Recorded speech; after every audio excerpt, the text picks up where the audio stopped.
একটা সময় কোনো একটা ভদ্রলোক, আর সে খুব ভালো একজন ভদ্রলোক ছিলেন, আর তিনি তার ছাদের ওপরে মৃদুমন্দ বাতাসে একটা রোমান্টিক একটা জায়গা ছিল, আর সেখানে তিনি হাঁটাচলা করছিলেন। আর যখন হাঁটছিলেন হঠাৎ তার চোখ একটা মহিলার দিকে গেল, আর সেই মহিলার একটা নাম ছিল, কি নাম ছিল? বৎসেবা। সেই মহিলার নাম ছিল বৎসেবা। আর যখন সেই মহিলাকে দেখলেন, আর তারপরে আমরা জানি সেই ভদ্রলোক কি করেছিলেন, তার নামটা কি ছিল? তার নাম হচ্ছে দাউদ। আর দাউদ যেটা করেছিলেন, কি করেছিলেন, সেটা হচ্ছে ওই একটা শুধু চোখের দাগাকে চরিতার্থ করার জন্য, একটা পাপকে চরিতার্থ করার জন্য কতগুলো পাপ করেছিলেন। তার স্বামী উরিয়কে মেরে ফেলা হয়, আর তারপরে বৎসেবার সঙ্গে পাপ করা, আর তার পরিণাম আমরা জানি কি হয়েছিল। পরিণামটা হয়েছিল যে ওই বৎসেবা থেকে একটা ছেলের জন্ম হয়েছিল। সেটা কে? সেটা হচ্ছে সলোমন। আর সলোমনের থেকে আরেকটা ছেলে জন্মগ্রহণ করেছিল, তার নাম রহবিয়াম। আর রহবিয়ামের পরে ঘটনাটা আমরা সবাই জানি কি, দেশটা দুভাগ হয়ে গিয়েছিল। তার মানে এই যে দুটো ঘটনা বললাম, আদম এবং হাওয়া এবং দাউদ, এই তিনজনের জীবনে প্রলোভন এসেছিল, কিন্তু এরা কি করেছিল? প্রলোভনে নিজেদেরকে সমর্পণ করে দিয়েছিল।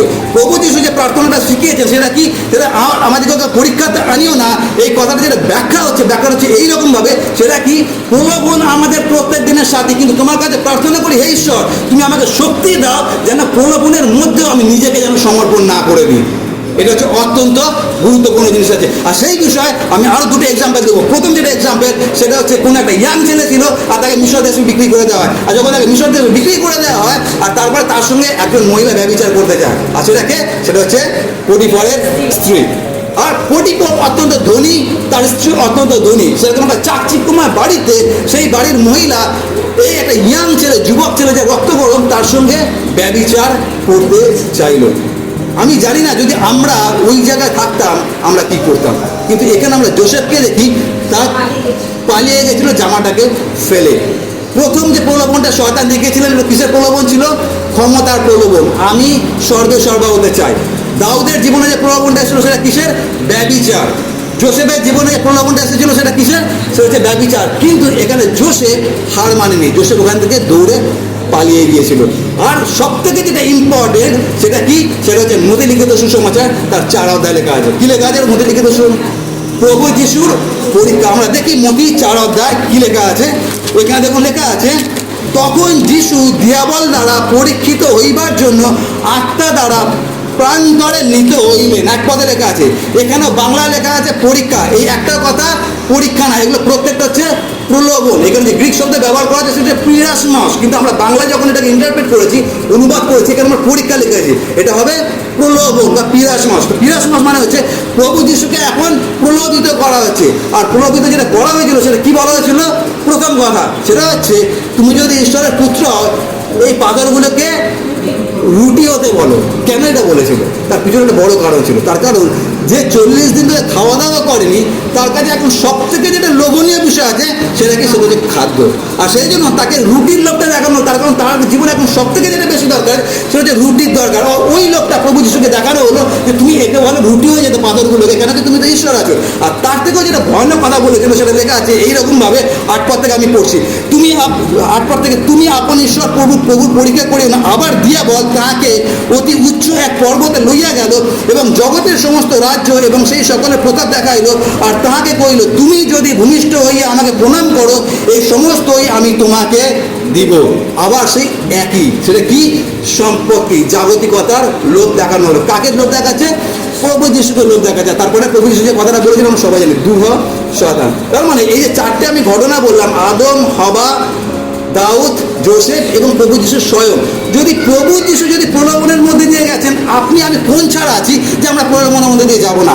প্রলোভন এবং পরীক্ষা, এই দুটো জিনিসের মধ্যে দিয়ে আমাদেরকে 100% যেতে হবেই হবে। তার কারণটা কি? তার কারণ আমাদেরকে পিউরিফাইড হতে হবে, আমাদেরকে বিশুদ্ধ হতে হবে, আর সেই জন্য আমাদেরকে প্রলোভনের মধ্যে দিয়ে যেতে হবে। কিন্তু প্রভু যিশু যে শিক্ষাটা দিয়েছে সেটা কি? সেটা হচ্ছে যখন আমরা প্রলোভনে পড়ি, তুমি আমাকে শক্তি দাও যেন নিজেকে আমি প্রলোভনে সমর্পণ না করি। আগে যে দুটো এক্সাম্পল দিলাম তারা সমর্পণ করে দিয়েছিল। পরে যে দুটো এক্সাম্পল দিলাম, যোসেফ এবং প্রভু যিশুর কথা তো ছেড়ে দিন, উনি ঈশ্বর আছেন, উনি কখনই করতে পারেন। কিন্তু যোসেফের যে দৃষ্টান্ত সেটা কি? সে নিজেকে সমর্পণ করেনি।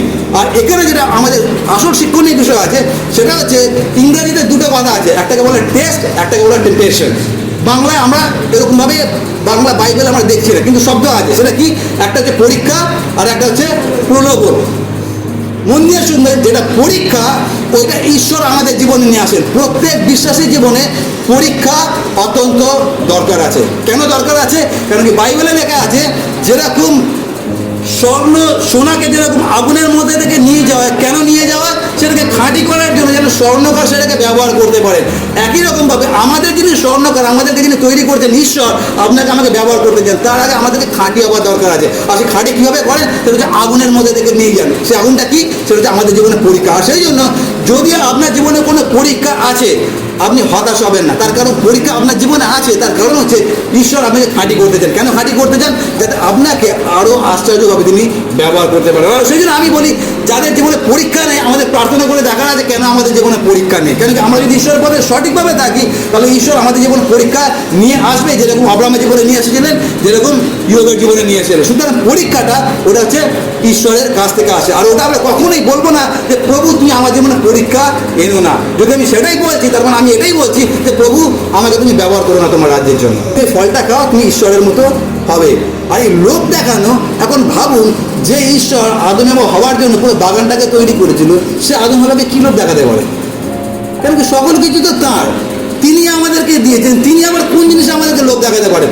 আর ঈশ্বর কখনো আমাদেরকে লোক দেখাতে পারেন না। তার কারণ হচ্ছে 10 আজ্ঞায় লেখা আছে, একটা আজ্ঞা আছে। কি আজ্ঞা আছে? সেটা তোমরা লোভ করিও না।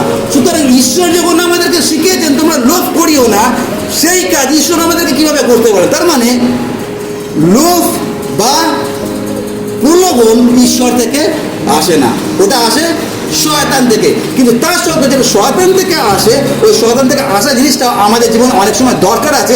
কেন দরকার আছে? কেন কি যখন আমরা প্রলোভনের ওপরে নিজেকে সমর্পণ না করছি, যখন প্রলোভনকে হারাতে পারছি, ওটাই হচ্ছে প্রকৃত বিশ্বাসীর পরিচয়। মন দিয়ে শুনে আমি কি বলছি।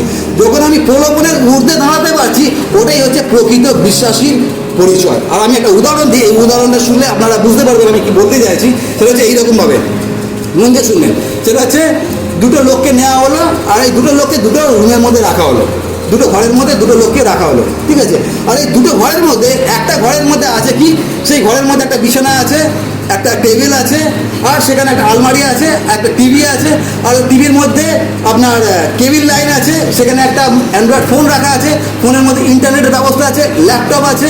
আর যে আলমারিটা আছে, কাঁচের আলমারি, ওই কাঁচের আলমারিটা লাল এবং নীল জলে পুরো ভর্তি আছে, যা কিছু তুমি ব্যবহার করতে পারো। আর সেখানে একটা মোবাইল ফোন রাখা আছে, আর নেশার যাবতীয় জিনিস ওই ঘরটার মধ্যে আছে।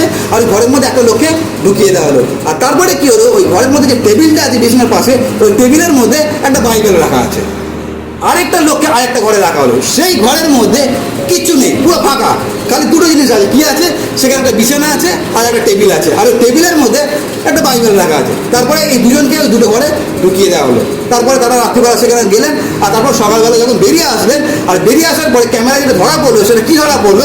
সেটা হচ্ছে যেই ঘরে সকল কিছু ছিল, সেখানে টিভি ছিল, সেখানে কেবিল ছিল, সেখানে ইন্টারনেট ছিল, সেখানে অ্যান্ড্রয়েড ফোন ছিল, সেখানে নেশা করার যাবতীয় জিনিসপত্র ছিল, আবার সেখানে একটা বাইবেল ছিল। দেখা গেছে ক্যামেরার মধ্যে যে ওই লোকটা কী করলেন, যখন তিনি ডিনার করে ঘরের মধ্যে ঢুকলেন, তিনি না তো টিভিটাকে অন করলেন, না ফোনটাকে স্পর্শ করলেন, না কোনো আলমারি থেকে গেলেন। তিনি কী করলেন? সোজা টেবিলের কাছে গেলেন, বাইবেলটাকে খুললেন, বাইবেল পাঠ করলেন, পড়লেন, আর প্রার্থনা করলেন, শুয়ে পড়লেন। আবার সকালবেলা তিনি উঠলেন, তিনি বাইবেল পড়লেন, প্রার্থনা করলেন, আবার ওখান থেকে ঘর থেকে বেরিয়ে আসলেন। আর তারপরে ইন্টারভিউ হচ্ছে। আরেকটা লোক যে ছিল, যার ঘরে কোনো কিছু ছিল না, সে কি করলো? সেও ডিনার করে ঘরে ঢুকলো, ক্যামেরায় দেখাচ্ছে। সেটা কি? সেটা হচ্ছে সে ঘরে ঢুকলো, চারিদিকে তাকিয়ে দেখলো কোনো কিছু নেই, তারপরে দেখলো টেবিলের মধ্যে একটা বাইবেল রাখা আছে। ও গেল, টেবিলের মধ্যে বাইবেলটাকে নিল, দু একটা পেজ উল্টালো, আর তারপরে পড়লো বাইবেলটাকে, পড়ার পরে প্রার্থনা করলো, আর তারপরে শুয়ে পড়লো। আবার সকালবেলা উঠলো, বাইবেল পড়লো, প্রার্থনা করলো, ঘর থেকে বেরোলো। এখন এই দুজনের আমি ঘটনা বললাম, এই দুজনের মধ্যে আপনারা কাকে বেশি বাহবা দেবেন? কাকে বেশি আপনার নাম্বার দেবেন? তাকে যার ঘরে সব কিছু ছিল। তার কারণ হচ্ছে তার কাছে পতিত আবার প্রত্যেকটা জিনিস আছে, নিজেকে সমর্পণ করার প্রত্যেকটা জিনিস আছে, তার কাছে অ্যান্ড্রয়েড মোবাইল ফোন আছে, তার কাছে নেশা করার প্রত্যেকটা জিনিস আছে। কিন্তু সেই লোকটা কোনো কিছুকে স্পর্শ না করে সোজা বাইবেলটাকে স্পর্শ করলেন। আর আমি কেন এই মোবাইলটার কথা বলছি, তার কারণ এখনকার দিনে ব্যভিচারের জন্য কোনো মানুষকে দরকার হয় না, ব্যভিচারের জন্য এই মোবাইল ফোনটা যথেষ্ট।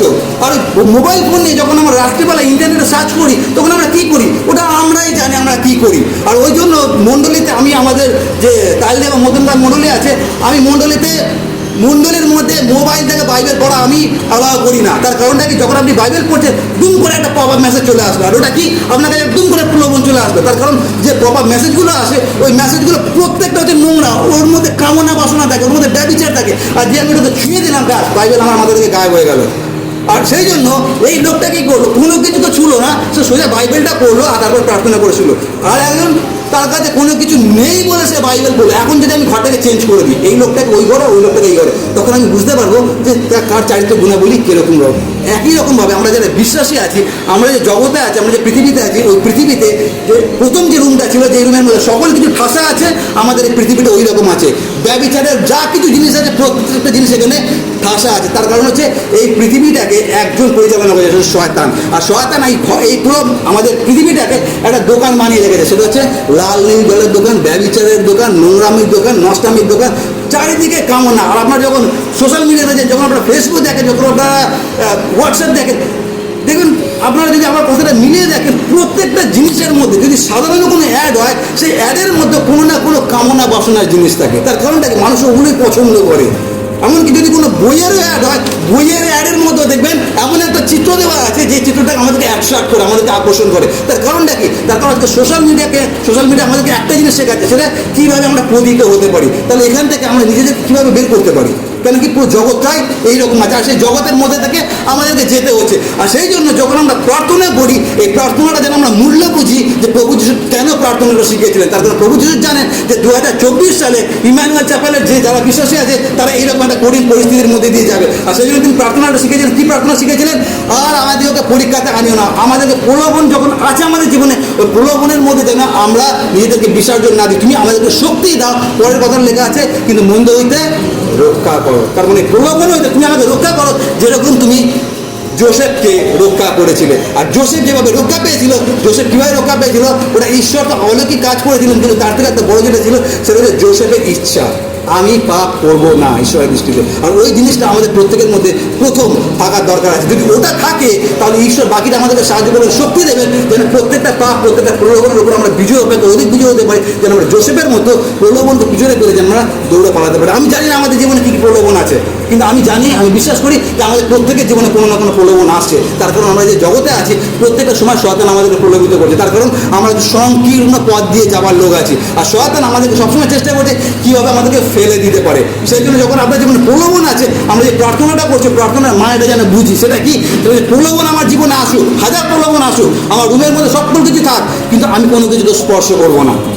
তার কারণ ঈশ্বর আমাকে সেটা করতে নিষেধ করেছেন। আর সেজন্য লেখা আছে, আমি পবিত্র, তোমরা পবিত্র হও। যেটা জোসেফ সারা জীবন তার মাথার মধ্যে একটা জিনিস ছিল, যে আমি যদি কোনো একটা ভুল কাজ করি, তাহলে আমি আমার ঈশ্বরকে অপবিত্র করে দিচ্ছি। আমরা যেন সেরকম করতে পারি। আর সেটা নতুন নিয়মে লেখা আছে, তোমরা কি জানো না তোমরা পবিত্র আত্মার মন্দির, আর আমরা হচ্ছে পবিত্র আত্মার মন্দির। সুতরাং আমরা যেন প্রলোভনকে পায়ে করে রাখতে পারি, এবং প্রলোভনের উপরে যেন আমরা থাকতে পারি। আর আমি গ্রামের দিকে একটা উদাহরণ দিই এই কথাটাকে বোঝানোর জন্য। সেটা হচ্ছে, একটা মাছ আছে, সেই মাছটাকে বলে প্যাকাল মাছ। আপনারা কতজন জানেন প্যাকাল মাছ কীরকম হয়? প্যাকাল মাছ হচ্ছে, যদি আপনারা রুই মাছ বলছি, শোল মাছ, ল্যাটা মাছ যদি দেখেন, প্যাকাল মাছ হচ্ছে ওই রকম না। গ্রামের দিকে এটা খুব ফেমাস আছে।